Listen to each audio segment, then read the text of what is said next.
Hey, good morning, guys. Jamie here with Adirondack Mountain and Stream. Here we are. We're getting on to around the 20th or so of April 2020. Just once again, we're still doing a few how-to things, and today we just wanted to introduce you to a couple knots that, you know, camping season is basically here now, so on and so forth. You know, putting your canoe on top, kayaks or whatever. So I wanted to show you a couple knots that there's a number of knots that we do use, but here's two knots that I feel we use a lot. Occasionally we will use cam straps for a lot of our stuff, but let's say you're loading your canoe or kayaks on the truck or on your car, you're out camping, you're hooking down a tent. There's a number of uses for some of these knots, okay?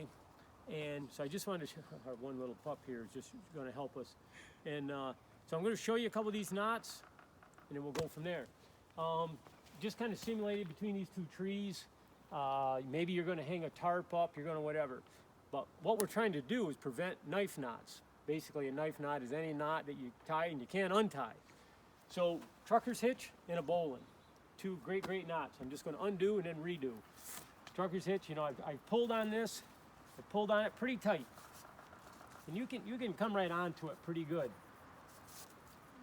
Tied it like this. We're going to undo it and we're going to retie the knot.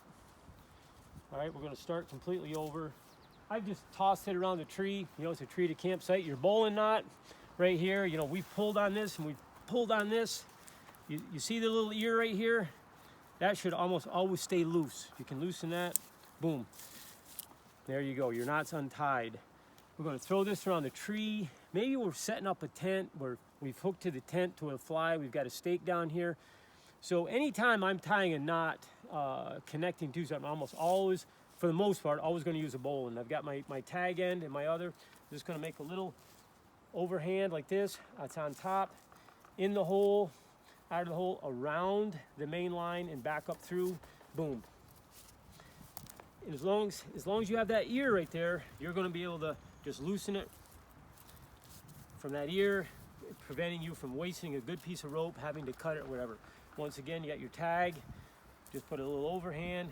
I hold it with my fingers in the hole, around the main line, back up through, little pull, and now I've got my ear. Then I've got my line. I just tossed it around the tree.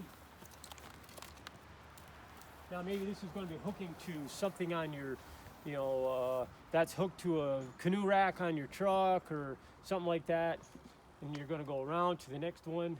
There's a number of different uses for this. And like right now, say we're at a camp, we want to put up a tarp, or we're going to hang a bunch of gear. We're going to grab our main line, and we're going to make, say, up to 6 twists. You know, a few, 3, 4 at least twists in the line. If it doesn't work, you redo. You reach through the loop that you've made, you grab your main line, pull so you have an additional loop, grab this other line, go through and give a good tug. And you can pull on it pretty good. Just take your one hand, cinch it. You know, if you use just a half hitch, it'll suffice. If you want, you can put a couple. But then, you know, this is very easily untied. If the tag was a little longer, once again, boom. Now you've got a real good, nice, tight line. You can throw your tarp over, maybe hang some gear from it, whatever. And you've just tied yourself, you've got this nice piece of rope. You want to undo it, boom. This here, there's nothing, whatever, boom, pops out. You come back over, you're getting ready, you're packing up, and that's all there's to it. Just something to think about, guys. Hopefully you picked up a little something for it. Two real neat knots. Hope you enjoyed. Hope it helps you out a little bit. Catch you next time. Thanks for viewing.